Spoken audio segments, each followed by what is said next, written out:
Assalamu alaikum wa rahmatullahi wa barakatuh. I'm Brother Kiki, and today I'll be telling you a story titled The Story of Zamzam.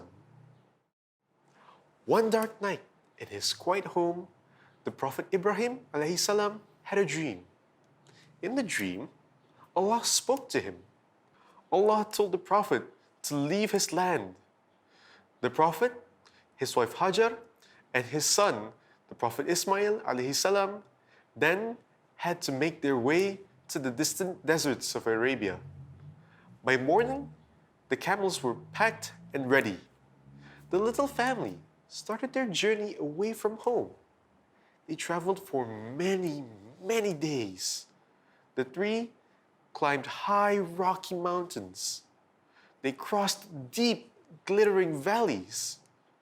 And in the end, they reached a great empty desert. The golden sands gleamed far and wide. There wasn't a cloud in sight. No rain fell.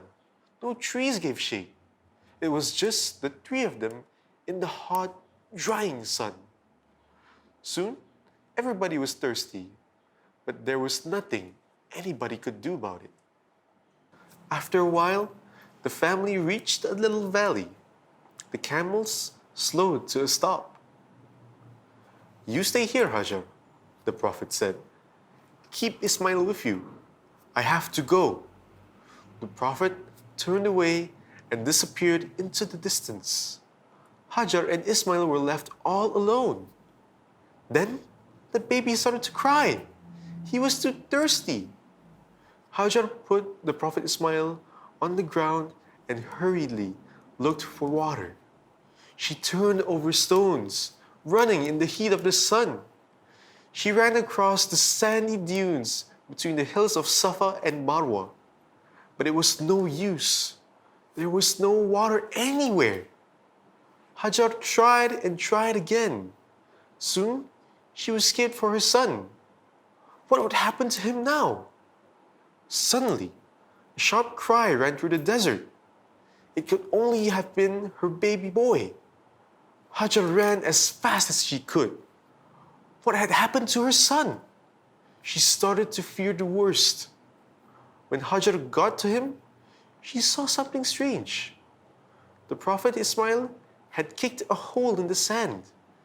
In that hole was splashing water. Alhamdulillah! Thank God! Hajar jumped with joy. She took some water in her hands and finally fed her son. That same watering hole turned out to be a spring. Later, it became known as Zamzam. To this very day, the water of Zamzam still flows in Arabia. The story of Hajar and Prophet Ismail teaches us that we should always trust Allah. When times get tough, He will always look after us. He will always do what's best. قُلْ إِنَّ صَلَاتِي وَنُسُكِي وَمَحْيَايَ وَمَمَاتِي لِلَّهِ رَبِّ الْعَالَمِينَ. My prayer and my sacrifice and my life and my death are all for Allah, the Lord of the worlds. Surah Al-An'am, verse number 162. That was the end of the story. What do you guys think? What have you learned from the story? Let us know in the comments below. And stay tuned for more stories from us. Assalamualaikum.